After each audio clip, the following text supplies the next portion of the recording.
Hey, everybody out there in podcast land. This is your host, Severin Henderson, again. And we're here with another episode of Firecast. This episode is actually a dual episode. The episode is also going to be on the original Designated Drinkers feed.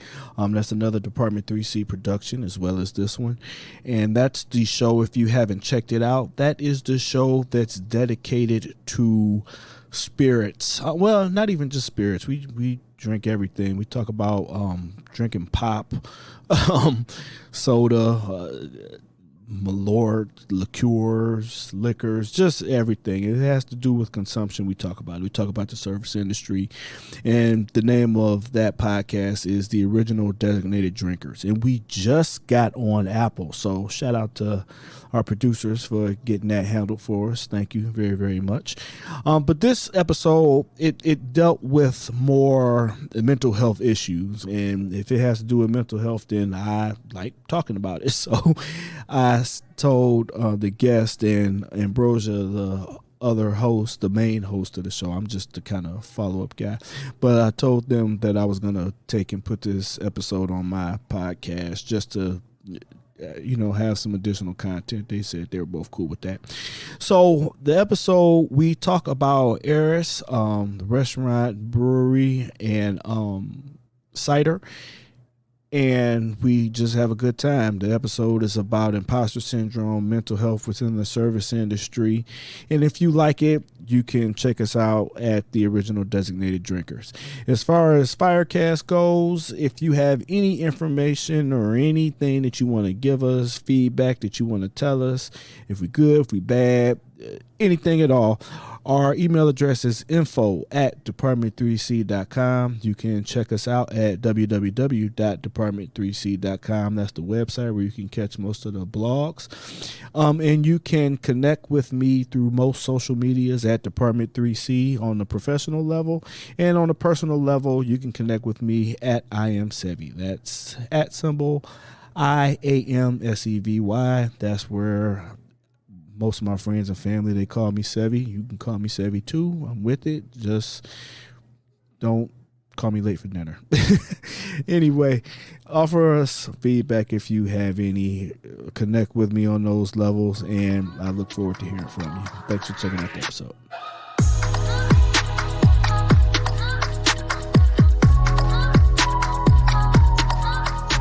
Hello, everyone out there. This is Severin and Ambrosia.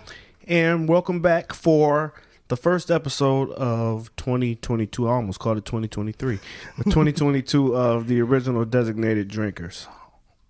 The podcast where we dive deep into drinking one libation at a time. See, switched it up. Let you do that part this time. So today's podcast is brought to you with our guest, Michelle Foik. So before we get to our super great in-depth conversation we're going to have about all of the cider world's finest, we just want to say, again, this is our first episode of 2022, and we were unable to get to our regular studio, so this is kind of an on-the-road production of the Original Designated Drinker. So if you hear a few extra sounds in there, you hear cats running around. And that's my turtle. And well, that's what I was going to say. Turtles punching glass, all of that fun stuff. Then you know where we're coming from. You know what we're doing. So that is all. Just wanted to give a quick, what's the word? Rundown? No, not rundown. Not a warning. Disclaimer. There we go. Okay. So back to the podcast at hand. So like I said, we're on location doing our thing, and we want to make sure, as always, we give you the best content that we can. So without further ado, Michelle, how are you? Hi, guys. Welcome. I'm saying thank you for having me on your show. I'm very excited today. So thanks for taking out the time. Oh my gosh. Yes, of course. I mean, it's not just, Women International Month or Women's History Month. It is also time for Michelle to have some fun with people she loves. So Here we go. There we go. I like this. I like this New Year's resolution. Yes, I'm with that. And like I was saying, it's March and we're just now getting together to record. The year's been going on for a while. COVID restrictions are lifting slowly but surely. Slowly but surely. I feel like they've been lifted and gone. Yeah. Well, that's at least in my world. No, that's a great point, because I was talking with a buddy over there. He's like, how do you feel that COVID's just gone? I said, yeah, you're right. It is just gone. Like one day it was here, next day it's like, we don't care. So it's just gone. I think 2 years going on the third year is something that went by so fast that we think it was something that just kind of came and went, but it didn't. It was 2 years of our lives that we had, all these different restrictions and things we had to do, the mask, the vaccines and everything. But I don't know, as science says, once COVID actually started actually hitting everybody, but not making them sick enough to go to the hospital for some cases, it just became something a little bit more common. And I think once they said, okay, we're going to take the masks off and we're going to take away the vaccine cards, which I'm not going to get into that right now because I had a lot of different reasons as myself, but then I had a lot of different reasons as a business. Yes. So opinions about both of those directions with personal and business. But I tell you, I don't feel right now that anybody cares about the last 3 years. No, I agree with you 1,000%. It's like you said, we had a traumatic injury to happen to the entire globe, and like you said, we can get into all of that. That's a whole different podcast. So. Well, speaking of business, yes, you have one, don't you? I do. I am one of the co-founders of Eris Brewery and Cider House. Yeah. It is the first woman-owned brewery and cider house in the state of Illinois. Okay, sweet. Yeah, we're very excited about it. We got that from March. Yeah, we got Women's International. You got it right in there. See? If you guys can't see this, but Ambrosia's like, yeah, I know. Exactly, right. Pointing to it as well. She should. She's awesome at getting us awesome guests. Aw, thank you. So tell us about the cider industry and your angle of it and from it and all that other fun stuff, please. First, can you tell us about the cider that you brought us? Not to jump the gun, but yeah. I'm super excited about this because this isn't one of your year rounds. This is a one-off that you did? Yeah, this is a completely one-off. It's everything opposite of what I was just going to tell you my mission was for Eris, because this is definitely a much more complex cider that we're going to be drinking right now. We had a good relationship and still do with CH Distillery. Okay. In Chicago. And they, as you might know already, are now the creators and makers of the Jepson Malort liqueur. Okay. Yeah. We had a Malort dedication episode, so that makes a lot of sense. I'm with that. I also brought Malort to drink alongside of it. And I also love Malort. So it's one of my favorite little shots or drinks or whatever else you want to call it. Cordials or happiness, I suppose. Yes, I like Malort as well. And we have, like I said, we had a whole dedication episode to Malort. And then because of Ambrosia and understanding the complexities of it, and sometimes I tell people, oh, I actually like Malort. You're lying. That's not the case. I'm like, no, it's actually...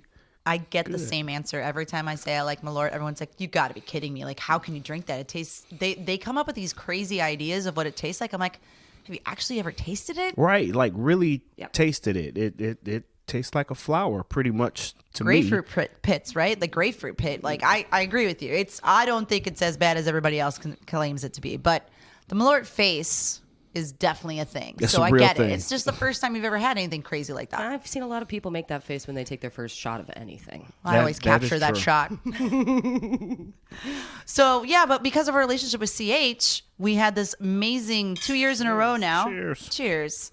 Where they've given us a barrel. And the first barrel had rum and then Malort because it's one of their experimental series. And then the second barrel this year was a bourbon Malort barrel. So we have our base cider that was put into that barrel for about, I would say about 8 months, 9 months almost. And then we pulled it out and we named it Alpha Ort.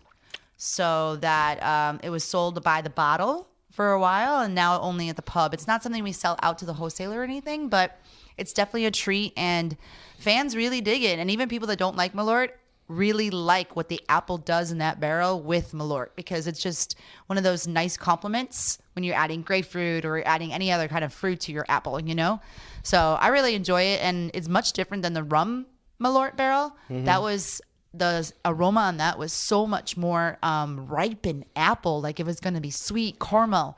But then when you tasted it, it was still as dry as it is that you're tasting it right now, along with that little Malort flavor profile of the grapefruit. This one, on the other hand, the aroma is not the same. The aroma is definitely more drier, little bit of caramel maybe, but not as that idea that I'm going to fool you that this is going to be a sweet cider. It's definitely not. The aroma is apples, apple skins, grapefruit, and the flavor profile is very dry. Yep, that's what I was gonna say. It tastes like all of what you described to the T. Usually I read the bottle, but describe the bottle for our listeners, but this one is pretty basic. It's the coolest part about it is the sticker on the bottle. The app. Say it one more time. Affelort. It's German. Yeah, okay. Affelort. Cider aged in Malort barrels. So it tastes, like I said, like all of what you described. This is delicious to me. And even for the person that necessarily does or doesn't like Malort, I think it'd be an interesting tasting profile for anyone trying to maybe try something different cider wise. So what are you tasting notes, Sev?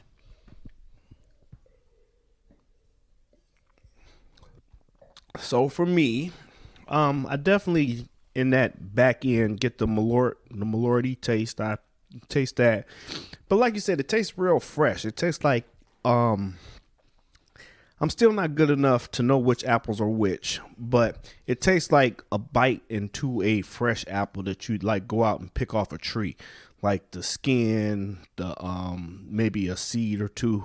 Yeah, a ripe apple rather than something that's ripened and ready to fall off the tree. Like this one still wants to stay on the tree. Yep, absolutely. Yeah, you got to pick it. It's not one of the ones that you found on the ground and looks good enough to harvest. Yeah, yeah, and the same thing I feel like too is like also like the skin of that same apple is got that not that there's a lot of tannin to it, but it's got that like starchy kind of flavor profile on your tongue. So I'm getting that from the bitterness of the Malort. But in my mind, I could be biting into one of those apples that were like, "Ooh, what happened to this apple? You know, it's not ready yet. Let's put it back on the tree." You know? Yeah, picked it too soon. But that's what it tastes like. So. So I'm very excited to be drinking this cider with Michelle, and I do want to touch on all of what's going on here for the Eris logo, and then we're going to dive into what we are actually here to talk about outside of the booze. So, Severin, if you want to describe this logo. Absolutely. You know what? When I was looking at the bottle, I was concentrated on the front, didn't even see the back. So, Eris, and we have an E with I can't say north, south, east, west because it's going diagonal, but bunch of arrows on the E, so that's pretty cool. ERIS, Brewery and Cider House, and we have a woman with a feather necklace, possibly, with a ponytail, and she is looking very hard at what looks to be an apple with an acorn in the middle. Is that what that is? Very good. I mean, for someone that has a first glance at that look, you did very well. Very, very well. So, yes, the E with the 3 stars or with the 3 arrows is Eris is the goddess of chaos. Oh, okay. And a universal symbol for chaos is the chaotic star, which is an 8-pointed star with arrows. Got it. So, unfortunately, we couldn't put 4. I'd like to have, but only 3 fit on that E. So that came in for, oh no, we do have a 4th. I completely forgot. It is in the middle of the E. It's the middle of the E. I forgot about that. Yes. So thank you. Well, I guess I was much cleverer before I remember. Yes, one of my really good friends, Hugo, came up with this logo. We wanted something masculine as well as feminine. Because you can split apart Eris, if you ask me, into a brewery and into a cider house. There's 2 different things. Okay. Now, neither of them have to be one or the other. But I felt at the time, because we didn't want to go with the whole idea and marketing as we're a woman-owned business. And I know that sounds silly, and it's kind of going to go into the reasoning of what we're going to be talking about later. But so I felt that we needed something more masculine, and I felt that we could get away with the actual logo that we wanted, which was more feminine. Okay. So the woman on the logo itself is the feminine part of it because we are what we are. We're a woman-owned business. Now, the apple and the hop, so it's a hop cone. A hop You're cone, very close to an acorn. That makes, I mean, not an acorn, but you said pine cone, I think it was? I said acorn. Oh, you did? Okay. Yeah. Well, it's a hop. Okay. So that I represents should've known hops and beer and apples and cider.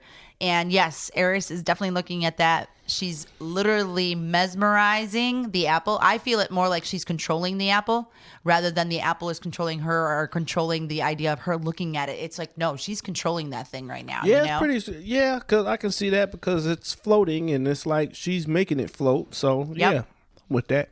Yep. So we're really excited to have that. Like I said, my friend Hugo was drawing Maleficent. Okay. At the bar that I was working at. And Katie and I we both have a lot of hair, you know, and when we put it up on our heads, it was always like kind of like in a bun up on top. And so once he started stripping away Maleficent, it started to look more like something we wanted. And we love the idea of gods and goddesses. We love mythology. Eris worked out really well.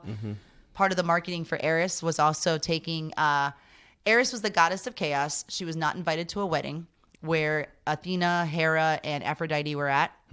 Then she got mad, so she created a golden apple with the name Khaleesi on it to the fairest.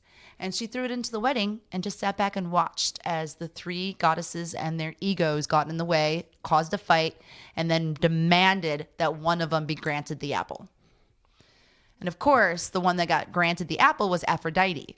Okay. Now, Aphrodite promised Paris, who was the young human that was chosen to pick one of the goddesses.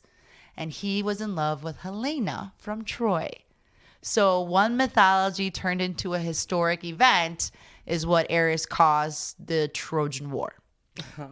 Chaos. Yeah, exactly. So we said, hey, if we're making beer, there's 120 breweries in the city. Yeah. What can we do that's different? And we were able to create cider. We're the only ones left that can have a cider house, a brewery, and a full service bar with liquor. We're the last one. It's amazing. So, right. So That we is got amazing. granted all of our licenses. And so we used the same thing. Eris came into the brewery world. She threw her apple in and said, I'm going to cause some chaos. And we got the last license left. Oh, that's Well done. that's awesome. Yeah, that's sweet. I have been listening to a book. What's it called? It's a mythology book by well, I can't remember who it's by, but Stephen Fry reads it, and so I like listen to it to go to sleep. And so I heard that story Oh, really? through osmosis in my dreams because he like tells all these different mythology stories, and I got it off of Audible, and it's the book one in his series of all these books, and it just talks about like the beginning of the time, and time began from chaos, and talks about all the gods and beating each other up and eating the kids, and Oh, they are so wacky. Very Yes. wacky stories going on in the mythology. it even gets into the Titans a little bit. It's an interesting book. So thank you for telling the story better than I could have in any way, shape, or form. Thank you. That's well done.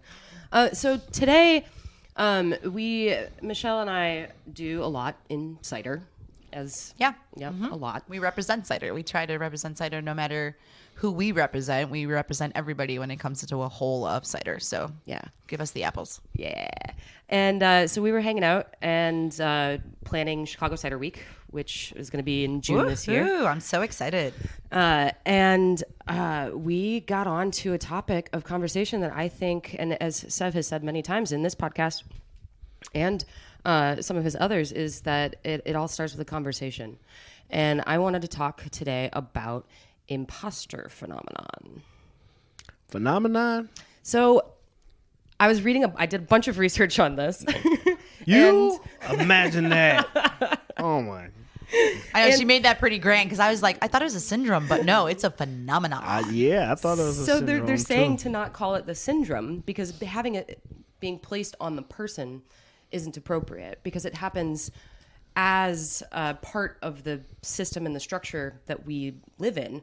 And it's not your personal problem. It's not my personal problem. It's a phenomenon that affects us, is how they are changing that language on that. But Wow, I need to go back to that therapist because I did not know that. Honestly, I didn't know that. I would have always thought it was my brain. No. That it was my own, I can't even find the right word to explain to you that yeah, no, it's not just you. Turns out it's everybody. Well, we can get into that, that it isn't everybody. But so imposter syndrome or imposter phenomenon, when you feel like you're fooling people because you don't believe that the other believe you. Absolutely. Yeah. So, first of all, I want to thank you for being vulnerable and having this conversation. And hopefully people out there can listen to this and be inspired and know that they're, one, not alone, and two, that it's not your brain that's malfunctioning, it's the system. Right. Yeah, this was at least a good 3 years of my life that I was wrapped around this idea that I wasn't good enough and that I was fooling everybody in the process of doing it, plus myself. So Until you make it. Yeah. Kind of mindset. Yeah. It's a very strange phenomenon. It was also in a very dark point in my life when I was changing my life, my culture in a way that I had to reflect on it without letting the rest of the world know about it. Okay. So I made a choice without telling everybody why I made the choice. And I chose to keep it private rather than actually explaining to people why I'm doing this. Because to me, it was my personal choice. Mm-hmm. And I didn't need everybody else to know about it. Mm-hmm. But with that being said, I kept it hidden. And it was not easy to resolve the idea that maybe I'm just not good enough either. Mm-hmm. Does that make sense? So it was a buildup after buildup after buildup. And then I hit rock bottom. So how have you pushed through that? Do you find it's gotten easier working through it, or is it still just as hard as it was 3 years ago? No, it is way easier. And that is why I want to talk about it. And that's why I want people to know about it, because it took therapy. It took a lot of chances of going out there and doing it and then talking myself off the ledge when I got home that I wasn't going to be found out. Mm-hmm. So for me, it's a chemical imbalance. It does have something to do with your mentality. I'm also, I have depression, but I'm one of those depressed folks that doesn't just lie around the bed or finds a hole to dive into. That's not my depression. My depression is missing out, being somewhere. So for me, if I'm around a bunch of people, I am charged. I am going to be charged. I'm going to be up. I'm ready to go. Let's party. Let's do whatever. Oh, I'm around people. I'm very excited. This is so much fun. Mm-hmm. But when I got home and I was by myself and my brain kind of got to its own process of thinking all these things, I started losing my charge. And I would then contemplate the idea that, wow, I am this happy-go-lucky person in front of people, but when I go home, I'm not. So I had a bit of a difference on that end too, because depression is it's something that you have to either understand that you have or you don't.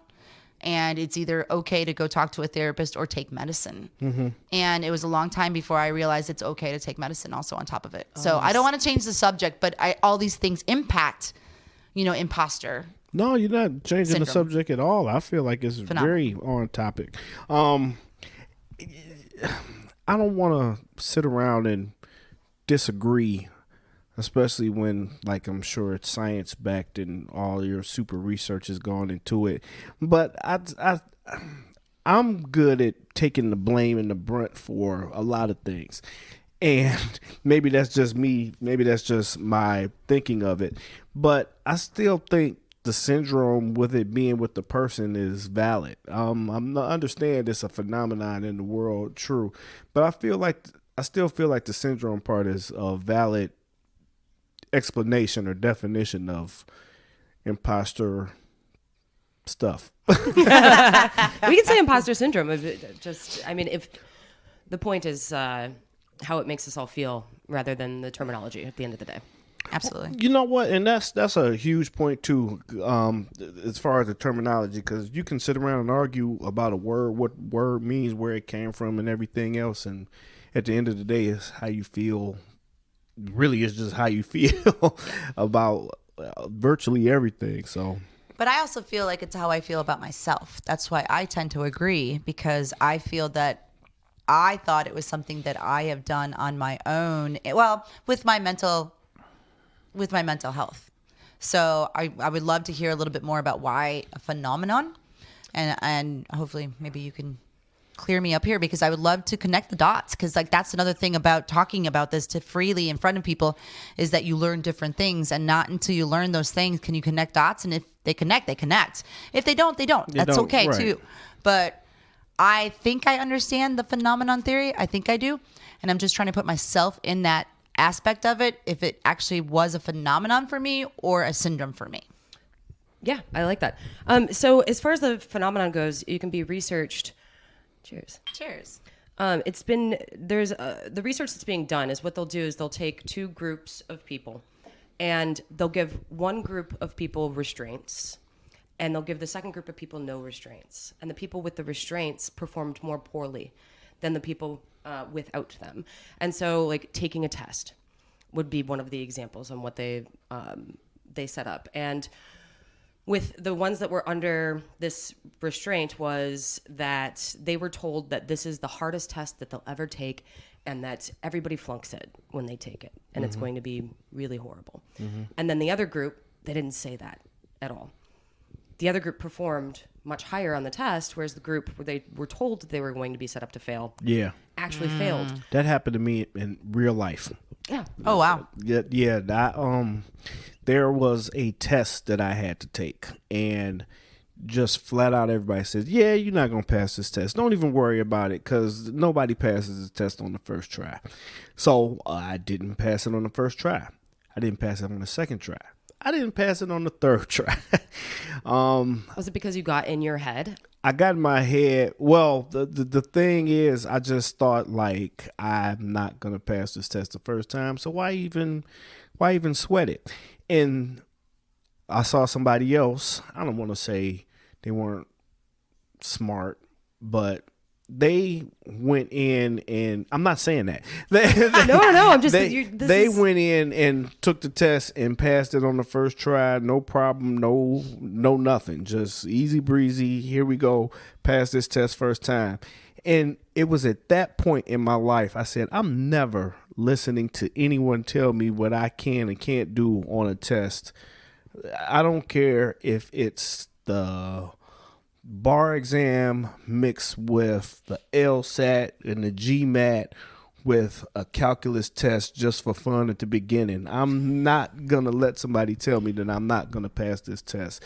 If I fail it, that's fine. But I'm not letting somebody else's studying and brain cognition affect what I'm going to do on any test anymore, ever. Yeah. And so this is what I mean by phenomenon. Yeah. No, that makes sense. But I was just thinking of that also, where I never thought anybody was telling me I was doing it wrong. I was telling myself I was doing it wrong. I think I might have mentioned this, but I would walk into a room and I can bedazzle the room. Hey, Michelle's here. This is great. Hey, guys, how are you doing? I know everything about everyone.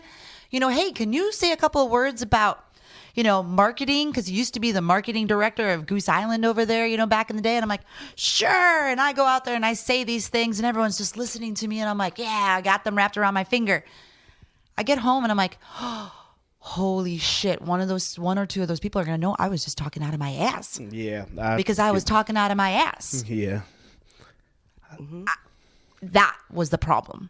That is, and if you were to ask all those people the very next day, nobody would have said that I said anything wrong. Everybody would have said that it sounded great. We understood. I learned something from it.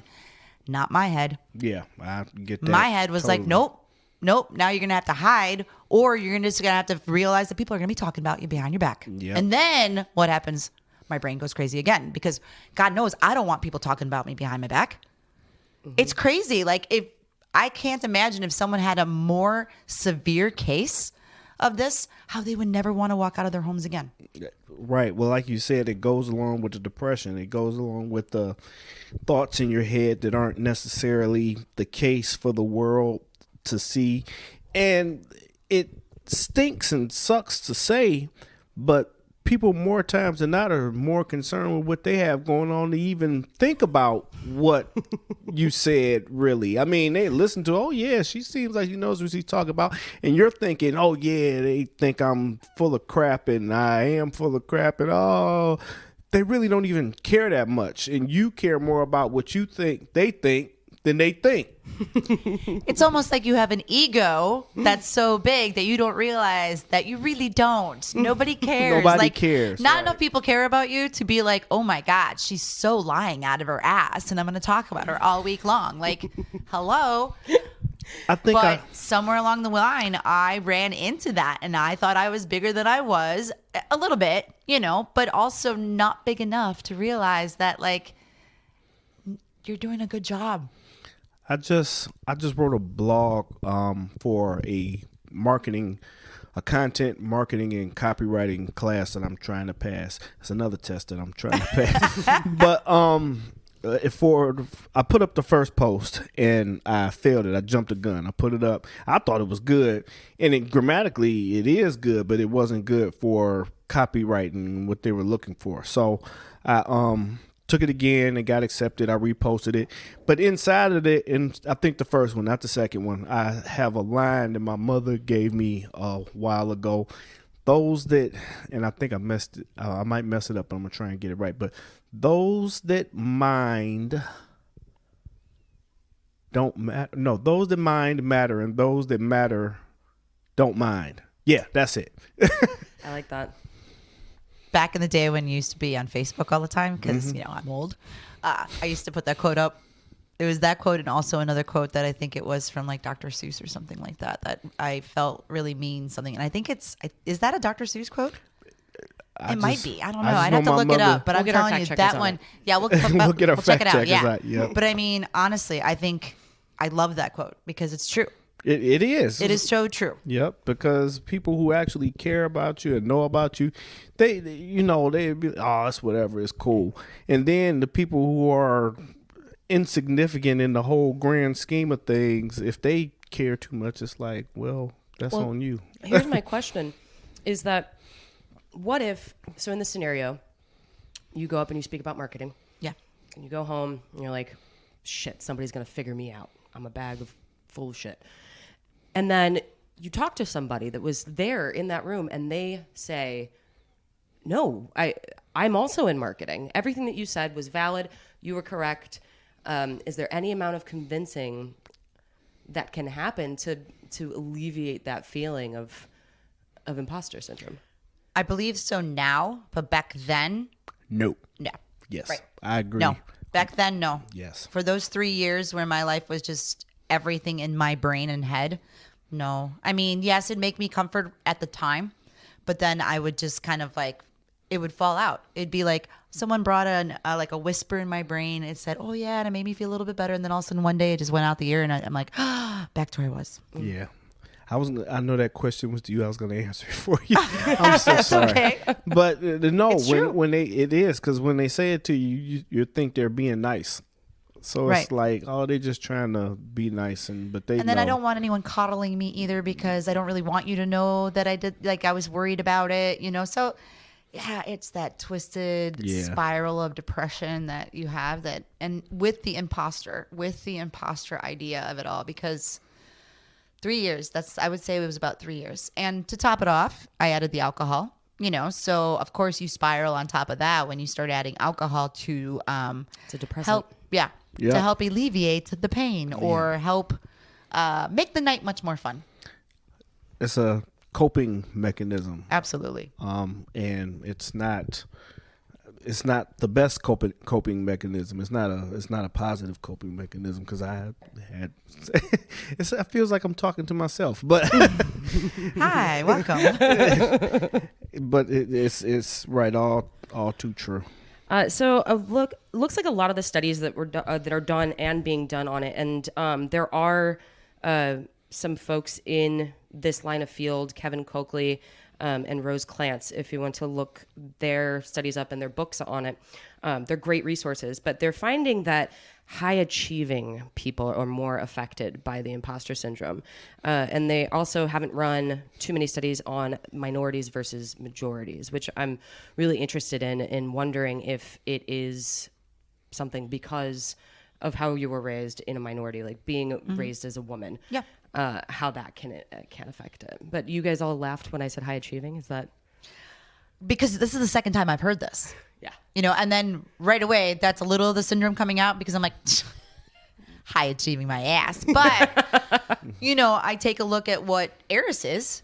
I mean, when we bought the building, we bought a 4-story building, a Masonic temple on 0.24 acres. Mm-hmm. Like, who starts up their first business in 2.5 acres, 4-story tall building that's over 24,000 square feet? Right.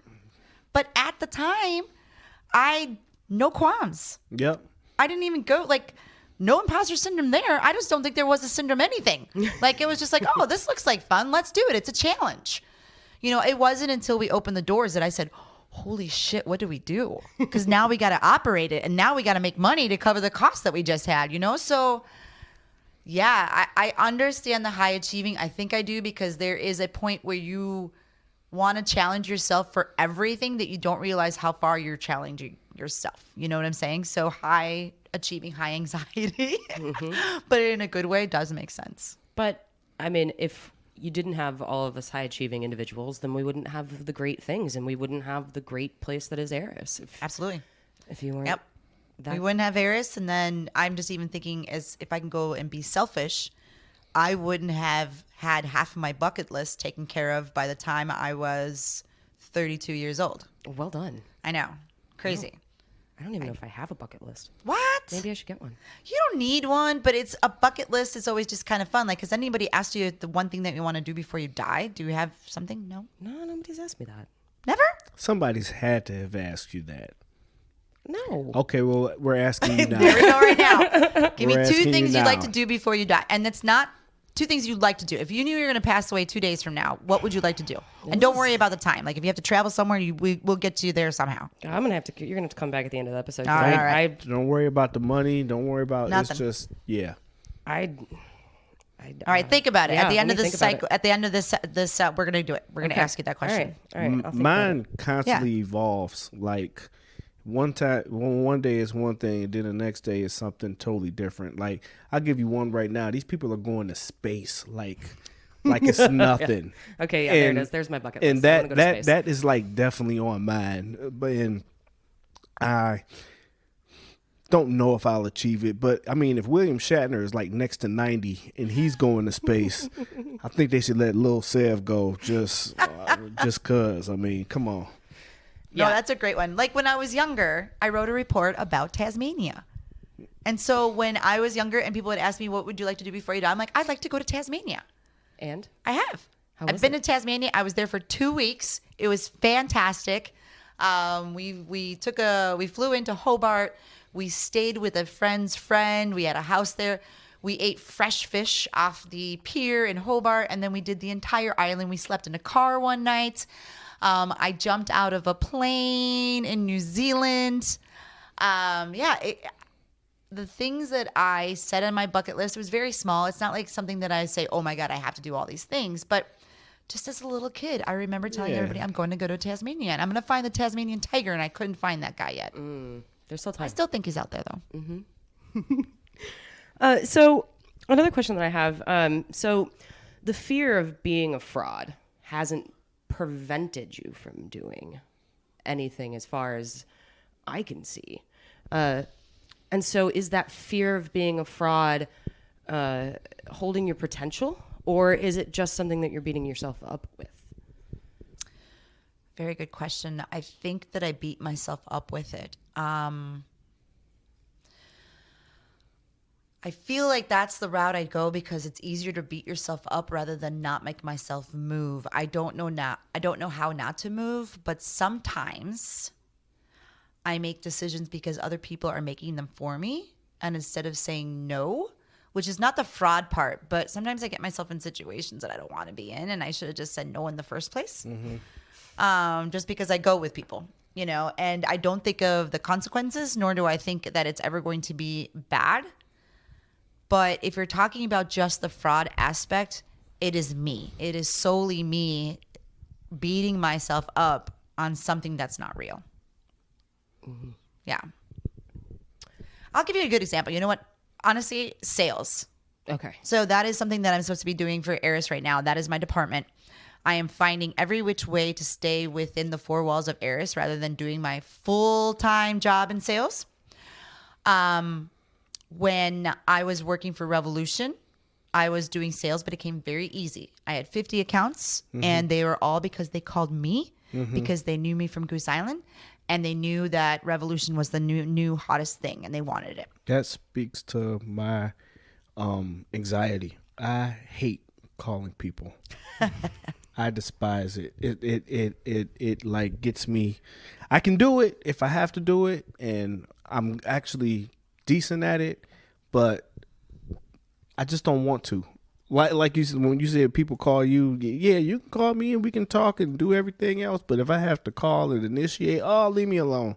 So, yeah. So Goose Island and Revolution, for those listeners out there that are not Chicago, Goose Island should probably be universal at this point. Are very big, important breweries here in Chicago. Yeah, absolutely. And I was part of their makeup. I was with Goose Island when there was still just. My first interview was with John Hall, the owner, and the second interview was with Greg Call. So it was before they came corporate, before they turned around and then sold. So I got the first round of experience to be working directly with them. Badass. It's so hard. If I didn't experience this imposter bullshit, I wouldn't understand how somebody that is so accomplished as you would feel like they're a fraud. But I understand, because I also feel like I'm a fraud. I think it's just because so many things comes naturally to me, and I dip my finger in everything. So I know it just enough to play it off to everybody that I am an expert in certain areas. But when it comes down to being an expert in one area, I don't believe it, because I just haven't sat down, studied it, or done something. Like maybe restaurants, but then I look at the food costs and labor costs. I'm like, why the hell are these things going so crazy? Why can't I control it? Because of the system. So here's back to this system metaphor here. Yeah. Of not being an expert in one area. Like, who says what an expert is? Is it because you go to a Ivy League school and get a piece of paper that costs you hundreds of thousands of dollars? I skipped that boat. Yeah. Who is saying what kind of expert you are? I don't have a degree in cider, but I know it pretty well. You know who's saying who's the expert? You are. That's who's saying it. So that's the whole thing that I was gonna bring up with the whole imposter mess. There it is. I like it. I'm gonna use a different word every time, but that's what I was gonna say. These expectations, and the reason that they say people that are high achievers and everything, the reason they feel like this is because the expectations of what you build up in your own mind and who you think the expert is. So even if, like we said before, somebody comes to you and say, you did an excellent job, and they really can mean that, be genuinely saying that to you, it's not up to your standard in your mind. It worked for them. It's cool for them, but it's not what I would want it to be. It's not what I imagined it would be like. I saw where I cut a corner here, or I saw where I fudged a little bit there. If you were to do it A1 spot on, then maybe you would say, oh yeah, I really knocked that out the park. But for the most part, you're making up the expert in your mind. So that's who says who the expert is, your own psyche. Then I personally get into the whole mind trap of having an inflated sense of self, where if I'm calling myself the expert, I have to do this all the time, where they're like, give me a bio, like, you're an expert in this, and I'm like, no, I'm not. I always deflect. You saw me do it the other day. Absolutely. And deflection is my way of saying, at least to myself, that if I'm afraid that if I come off as being the expert and like I'm telling people that I'm the expert, that it's going to put even more pressure for me to perform even higher, and I won't be able to fulfill that. Yes, but I've seen you run a room in the regards to cider. I've seen you. Oh, no, I know, but okay, let's go back to like Glint Cap. Yes. Okay, doing the cider flaws and the correct flavor profiles and everything like that. The introduction to the judges. You ran that room. You walk and talk like you know everything and that I would never have to worry about you like thinking opposite. So the cool part about you and I, we're very similar when it comes to that certain point, but you are also a badass and you also know a lot about the topics that you talk about. But yet we're having this conversation and yet you walked away from that thinking that what? You weren't smart enough or you weren't the expert? I wasn't the that expert. You were the expert, but you were. Everyone was looking at you and you answered their questions and you went and flew through it. I have seen this class taught by somebody else, not Charles, somebody else. And I was like, where the hell is Ambrosia? Because she could do 1,000 times better job than this person. Like, so you are an expert. But see, this is the thing. Here we are, two women that have gone all the way. You know, we've done really great things in our lives and we are experts at the things that we know about. Yet we still have to tell each other that we are experts because that imposter mess is still somewhere in our head. And I don't think it's that someone once told us that we're not experts. And I don't think it's that we're women either. I will not take that route. I will not go like, oh, it's because I'm a woman and I don't know enough. Like, no. I just think that there are different mental psyches out there. And I don't think enough men come out letting us know that they have these issues too. And I'm so glad that you talked about it because most of the time you won't hear men talk about it. No, yeah, that's very true. It's hard to be vulnerable sometimes. I mean, even that is a difficult thing to do. So, anxiety. No, I get it, right? But seeing a perfected version of what you're trying to accomplish is kind of where I see that this imposter mess is getting me down.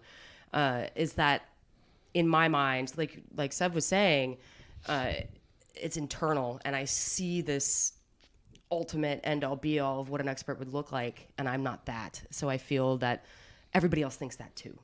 Absolutely. But it's really just me. It is totally just you. It's totally just me. It's where our brain malfunctions us. But for the listeners, back to Glint Cap, that is the Great Lakes International Cider and Perry Competition, which will be in May this year. And hopefully we'll do some on-the-road stuff with that one. Yeah, if you didn't know, Ambrosia was the speaker and the head. What do you call yourself at the time? We were calling... It's not appropriate what we were actually calling that title. Do you want to put that out in the podcast? No. Or should we just hold off on that? We're going to hold off what on are that. we? So my job is to train the judges to make the judges be on time, make the flow of the room go with judging, and then if there's a dispute within the table of the judges, then I make the final call. That was my job. Yeah, and if you were in the room with her, you could tell, like, if you were not doing what she asked you to do, you got that look that she was like, you don't want to go in a dark room with this woman because she was going to... Hey, it worked. So, we got it all done. Oh, between you and me, I thought it was great. Good cop, bad cop. Also, like, guys, time's up. Let's go. I actually got someone commented back at me for something. I'm like, oh, really? You're going to start something with me? Oh, we won't mention the name on this podcast right now, but it was pretty funny. They probably are not feeling any of this imposter mess. They have maybe afterwards the nerves. Yeah, hopefully. So another thing that I wanted to talk about is a topic of emotional goods, meaning that we have to deliver a lot of emotional goods in our day to day, and there are days when you can't keep up that energy and you can't, bartending, for instance. Bartending is constantly engaging and making that person feel better, and hospitality in general. And there are some days when I'm not there. I can't give any emotional because I don't even have it for myself. You mean you can't please everyone? That's like, I don't know what that means. I thought I had to please everyone all the time.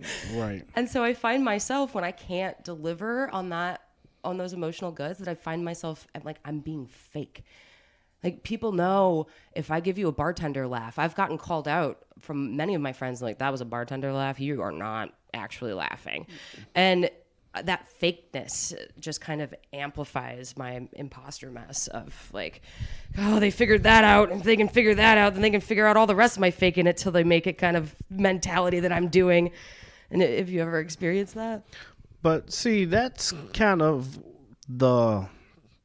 it's kind of a good thing, the fake it till you make it. I've actually learned to embrace the fake it till you make it, because a lot of times you'll talk to a professional and they will encourage you to, yes, fake it till you make it. You feel like crap, act like you don't. You feel like the worst person ever, act like you don't. Just put a smile on, and that'll change the tone of your day. Yeah, like you just put yourself in that mood. You put yourself in that mindset. Even if you're not really feeling it, at least that effort and positivity is better than, like, I'm not telling you to be not authentic and not yourself, but sometimes you just gotta put a little smile on it, like you just said, just to kind of make the day brighten up. I mean,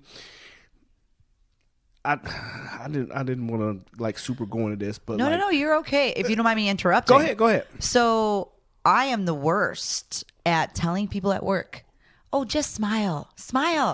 You know, like, I used to be one of those people that thought the same thing. Like, you can muster up enough smile because you're at a job, you know, and if someone's upset, you know, and I finally one day, someone's just like, you know what, Michelle, I just can't smile today. Like, I can't do it. Yep. Sometimes you don't have it. It's really real. You don't have it. Yep. And then I realized that I have to figure out a different way instead of telling them to smile. Yeah. Because this isn't an acting job, even though hospitality is all about acting. It's an acting job. It is totally a therapist job. Yeah. It is acting. Yeah. And man, sometimes it's just like make believe, because sometimes the people that you get asking for the things that they're asking, especially during COVID.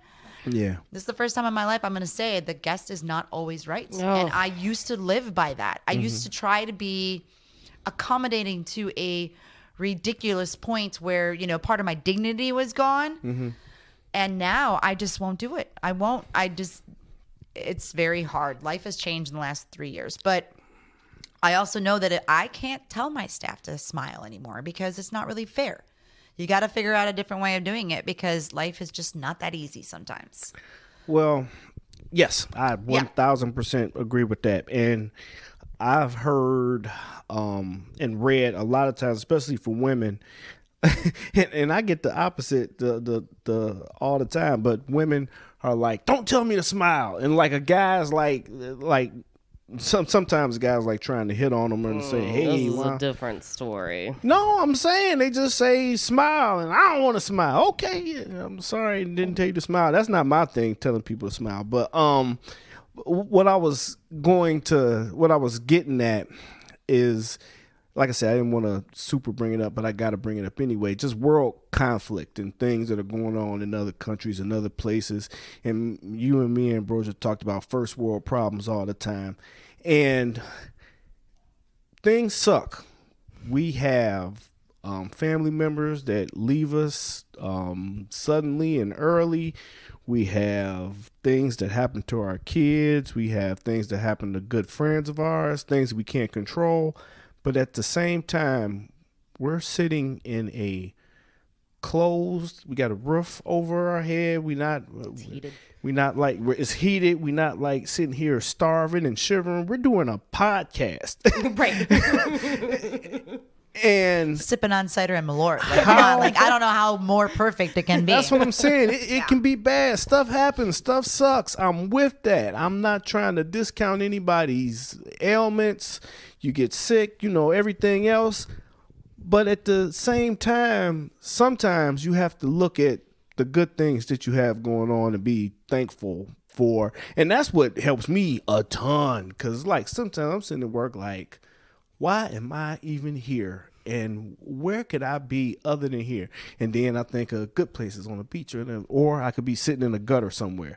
So you think maybe it's because people don't, if you've never experienced being in the gutter, you don't know what it's going to be like. You don't know. You don't have that idea. Absolutely. And I think that's a good and a bad thing at the same time. I mean, I think it's awesome that people have the privilege to not even know what being ass out is like.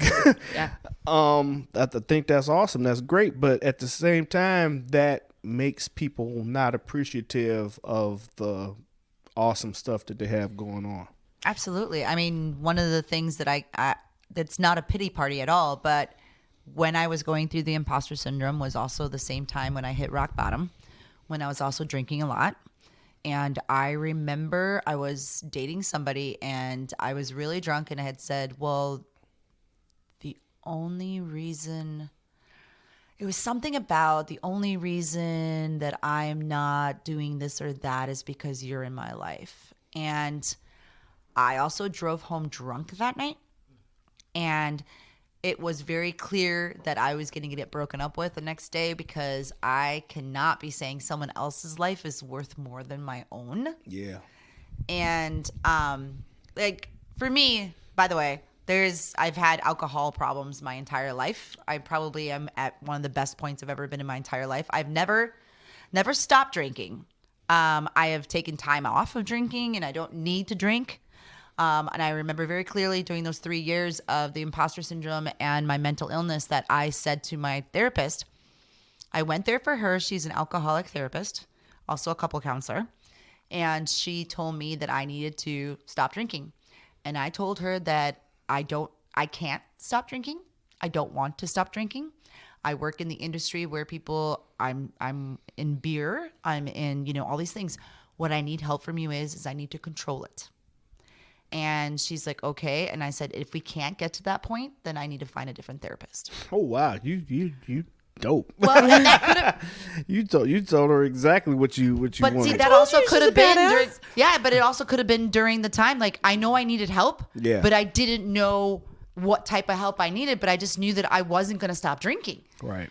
So that's even more problems. But this is why I want people to understand that, like, in this world, you can go through all these problems and still own your own place. You know what I'm saying? Like, you just need to know how to get help. Yes. You need to know where, rock bottom's rock bottom.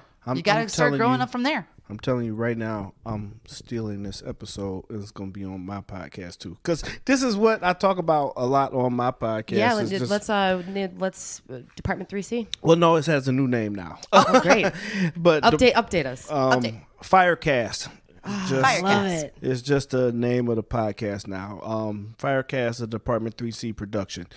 I still got to put the Department 3C in there because it's my business. So, but Firecast is the new name of the show, and that's what we talk about, all kind of stuff. But mental health is the reason I even started the podcast in the first place. I had a really hard time a few years ago, and one of the biggest things is, all too often people don't feel like they can talk to anyone. They just feel like, oh, I got to keep this inside, or I can't say nothing. And that's not the case. There's so many different people and resources and people who actually get paid to listen to you. Yeah. And people who actually went to school to listen to you. So a lot of times we don't even know how to access those resources, which I didn't. And the best way that you can teach somebody something is to just tell them, just say, hey, this is something that exists. Yeah, starting the conversation, which is why I was so excited that Michelle wanted to start this conversation. I'm looking at my notes from when I was researching, and I've been on a heavy Usher rotation lately. And I wrote down, I want the confidence of a 90s R&B artist. I'm with that. Nice. You know what? I was listening to some 90s R&B this morning. I'm obsessed with it right now. I bet 90% of them had feelings of being an imposter. Absolutely. I'm sure if you could sit down and speak with some of those individuals, yes, absolutely. I think it's known even in the actors and actresses and even the music industry that it's a stage, it's a performance. It's a performance, and then they right. walk off the stage and they're not that person, but Right. yet we all think they are. Right. So I can't even imagine how their brains work. Right. When someone sees you all the time and just remembers that one word or that one phrase from the one movie you did, and you're constantly being told that all the time, and you're like, I'm not that person. Mm-hmm. That's the man that just passed away, Bob Saget. Because he was like so nice on the show. America's Home, funniest home videos, nice on the show. Next thing you know, he's in Half Baked talking about S&D for crack. Right, and he was in the HBO show with the Entourage. And he was just I never a watched that constant, show. like, horrible comedian that was dropping the F word, the everything. Like, he was just raunchy. Yeah. And so some people, I even remember someone asking me, they're like, wasn't he kind of like a raunchy, like kind of a jerk anyway? And I'm like, no, that was a role he played on Entourage. Yeah. That's not his real life. Yeah. So it's like you said, you see an actor, they putting on a performance. Unless you like grew up with this person, you don't know how that person really is. So that's why, that's another thing. We in these first world countries get caught up in other people's lives. Now that's the people we care about too much, is people who don't even know we exist. So I just wonder at what that graph looks like of power and privilege, and where the imposter mess hits with the more power and privilege that you have, or maybe separate, the more power or the more like inherent privilege that you have, and where the imposter will come in at different levels. I'd be curious to find out. I'd be very curious about that. I think one of the awesome things my mother ever made us do was, we came from, my mom and dad were married, and then my father left our family. He was an alcoholic too. Go figure. I got it from him, because it is definitely genetic somehow or something like that. I'm pretty sure it is, though. There's something that's got to be, at least in the brainwaves. And the mental illness definitely came from my dad's side of the family. So, but with that being said, my father left us when I was like 12, and then he died when I was 18. So my mom's always been a single mom. We owned a hotel and a restaurant, Wisconsin Dells. And so at the age 13, I was doing dishes, bussing tables, serving at 14, bartending at 16. So looking That's back Wisconsin. at That's it's some totally Wisconsin, shit right there. Hey, when I was 16, I looked like I was 21. I'm hoping the opposite happens now. Now that I'm 47, do I look 35? You guys can't see me. I know that. But that's the thing. Like, my mom didn't have any money. We ran a restaurant and a hotel, and it wasn't working out. And so I had to work for everything we did, but I was able to buy my own car at 16 because I waited tables. So I feel... And there's nothing wrong with growing up with money. Please, I think it's great. If you're able to do it and you have the means and you have a family and you're able to take care of them like that, that's awesome. Right. But I do think that there needs to be some kind of discipline and some kind of goal to make you understand that there are certain things that you have to do for yourself. Right.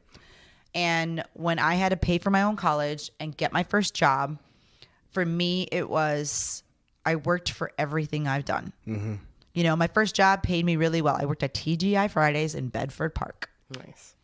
And my teacher looked at me and he's like, why aren't you going like with some culinary group or this and that? And I said, because I paid for my own schooling and this place is going to pay me big money. And they did. I got bonuses. I got this. I got that. And what did I do? I spent it all. It was so great. Yeah, exactly. But the thing is like, I feel like also knowing where to get yourself through every year, like every job I ever took after that, it was less money, but it was a startup.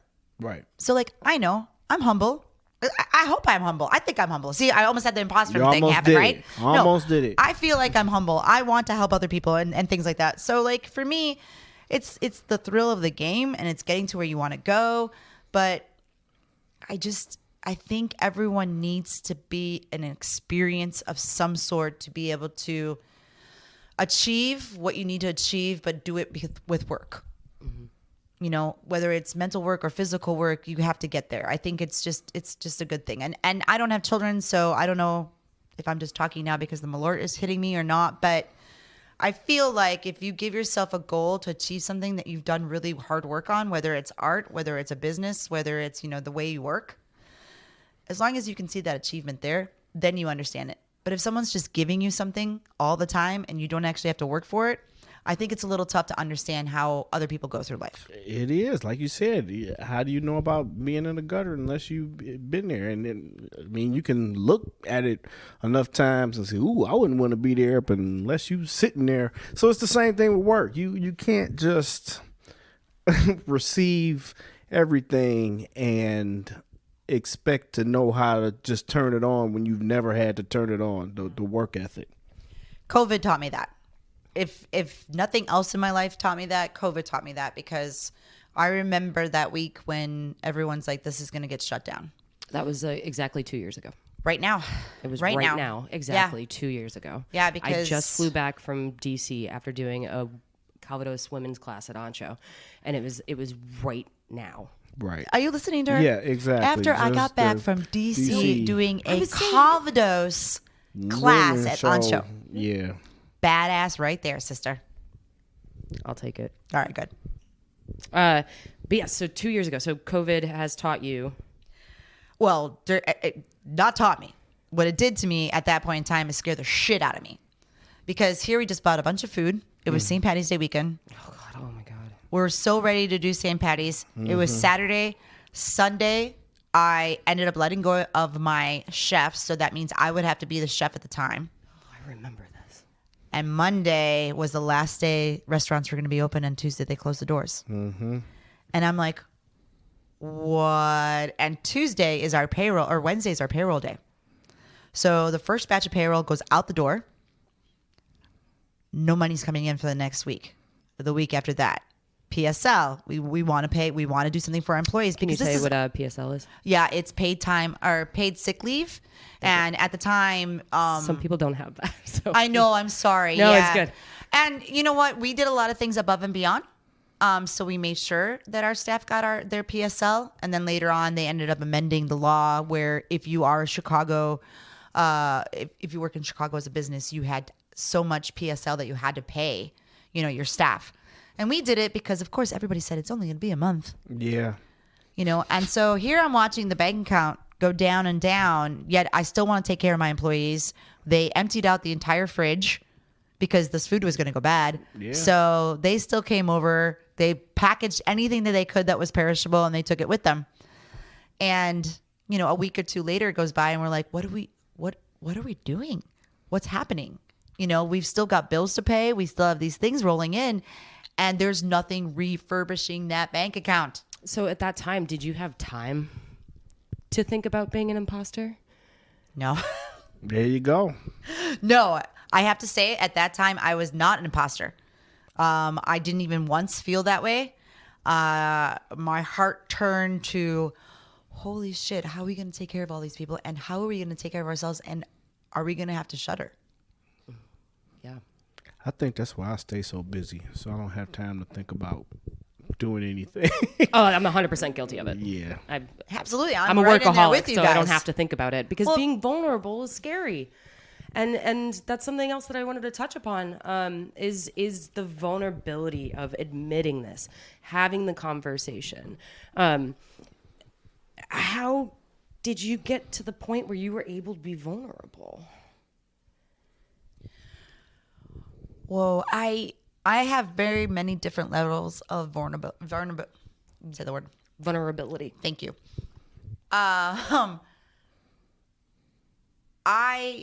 I feel that a lot. I don't always show it, but I feel it. God, I don't know how to answer this question, I guess, because Sorry. No, it's okay. It's okay. It's only because if you don't have vulnerability, I don't think you could be honest with anyone. I think that that's something you have to express, because if you don't express that, it's just going to hurt you. I think it's okay to show that because you are human. I like being human. I learned this after my 3 years of being in a messy situation with my own brain. So you just got to shed that curtain, and you've got to be able to say it, but you also have to know how to do it, because vulnerability could look like a weakness to some. I think you should use it as a human trait rather than something that is weakness, I mean, I think you're very strong for being vulnerable on a recorded record of your feelings. I find massive strength in that, opposed to a vulnerability or a weakness. I just don't want anyone feeling, I don't even know. Like I said, I don't know how to explain this. We are humans. We're going to have all these different feelings. It's okay to express them. Right. If you cannot express them, then you're not human. And I also think that if I can tell my story, then hopefully people going through the same instance and the same idea can also feel better about telling theirs, or at least going to seek help. Because if you don't go seek help, you're not going to you may hurt yourself. You know what I'm saying? Like, you may get to a point where something might happen that you don't even expect to, or you don't even want to. You know, like for me to go back to it, I used to drink and drive during that time because I'm like, well, I was by myself. I'd get in the car drunk, and well, I would never, like, if I die, I die. It's Right. no big deal. Am I going to hurt myself? Am I going to kill myself? No. That is something I knew I couldn't do. But the thought that in my vehicle, if something happened, and it wasn't until one day someone's like, well, how is that accident going to happen and you're not going to hurt somebody else? Yeah. Boom. Exactly. Yeah, exactly. I just think that is a wonderful pearl of wisdom of everything that you said.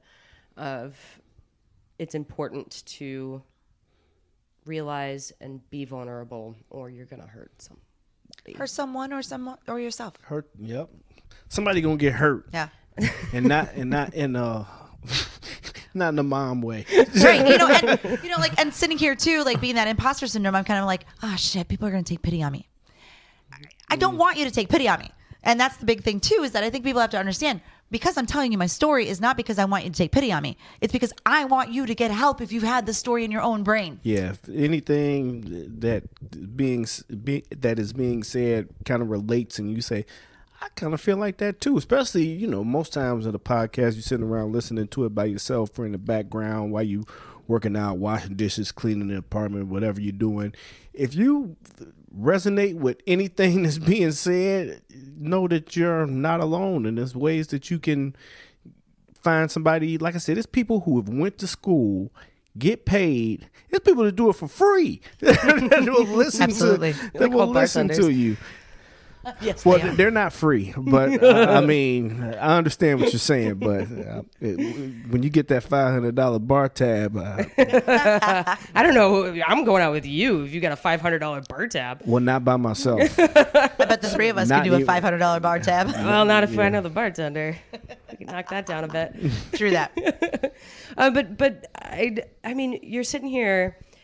We're sitting here in a room of three immensely talented people that have these feelings, and so I don't think that there's any level of experience or any level of where you're at in life that you're unjustified for feeling this way.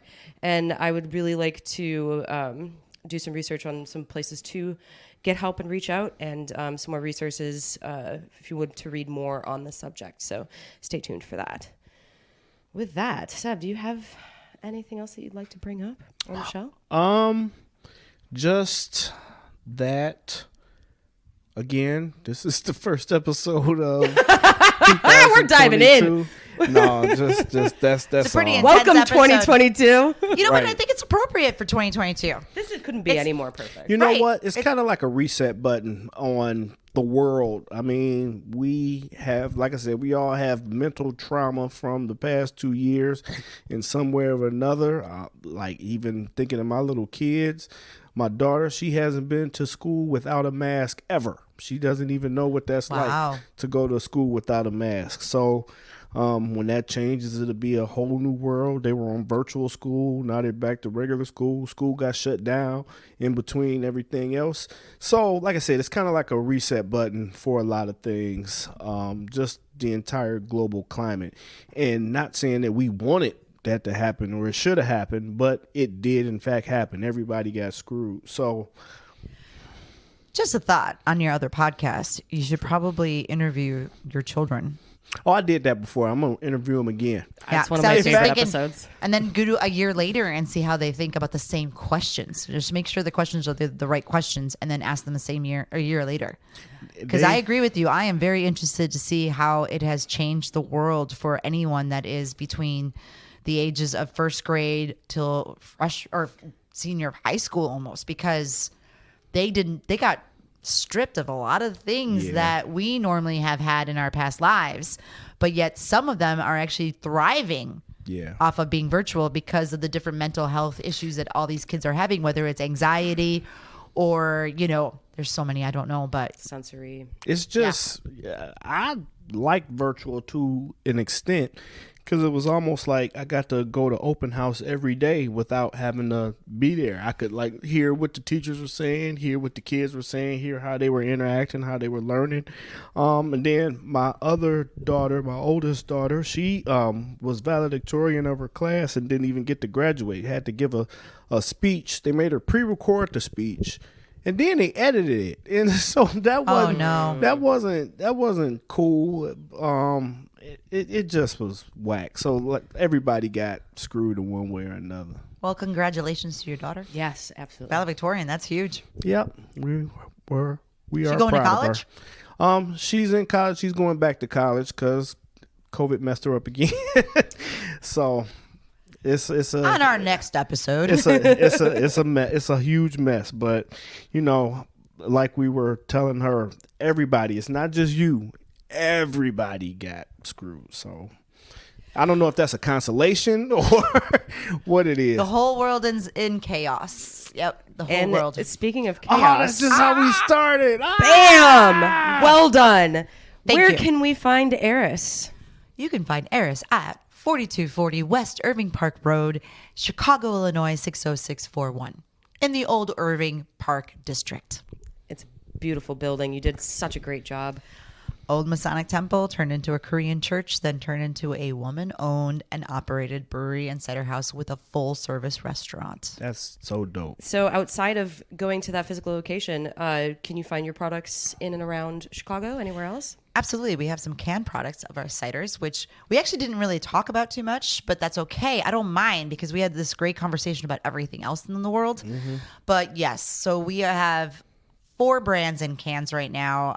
A Blush, a Pedestrian Dry Cider, a Blueberry Mosaic Hopped Van Mojo, and a Peach and Bong, which is Peach and Basil.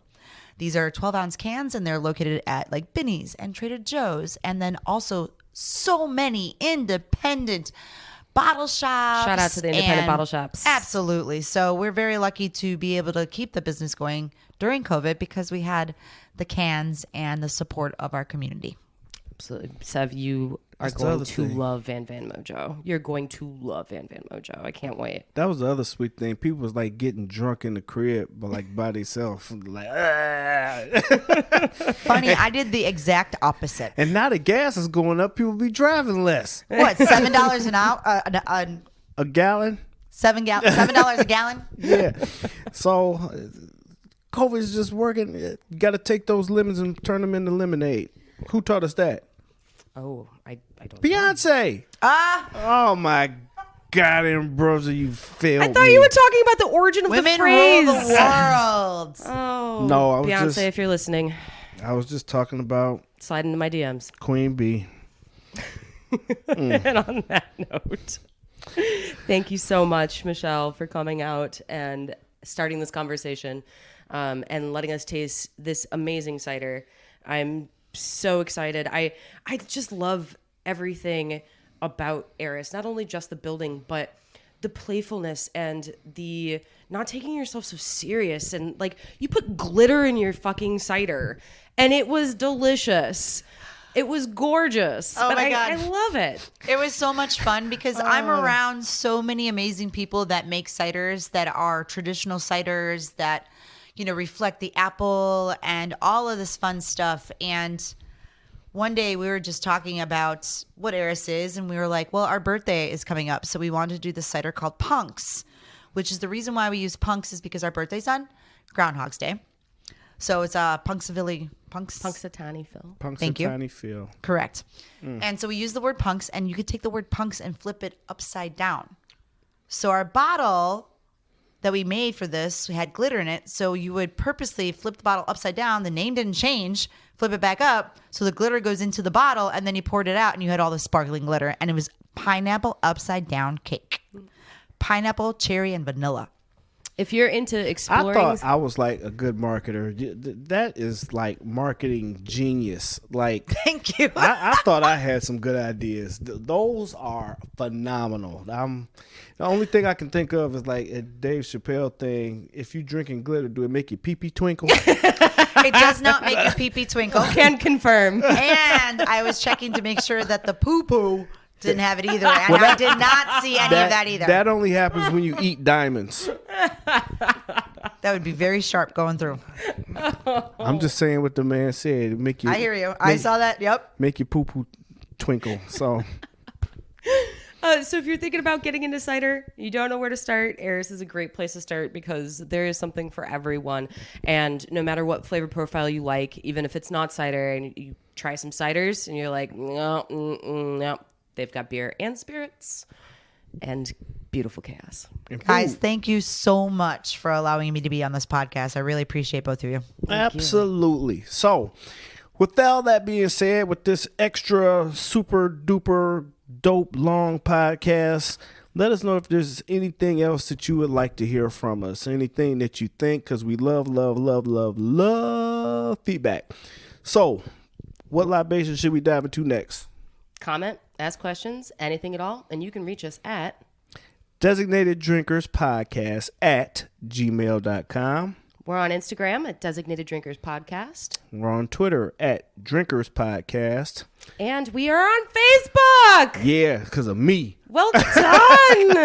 Oh, we're also on Apple Podcasts. Oh, yeah, I forgot all about that. That finally happened. Yes, Hey, Apple. I forgot all Thanks about that. for finally letting us in. We're on Apple Podcasts now, so you don't have to just SoundCloud us or however else you were finding us.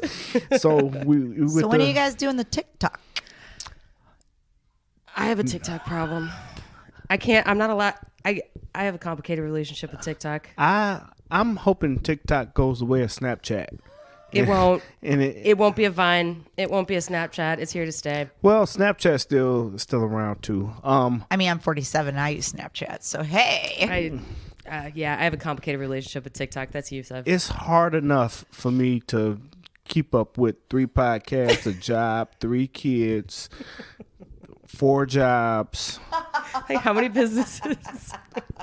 2 businesses, and a nonprofit. Oh my goodness. And as we talked about imposter syndrome, that apparently is not happening anymore in this country.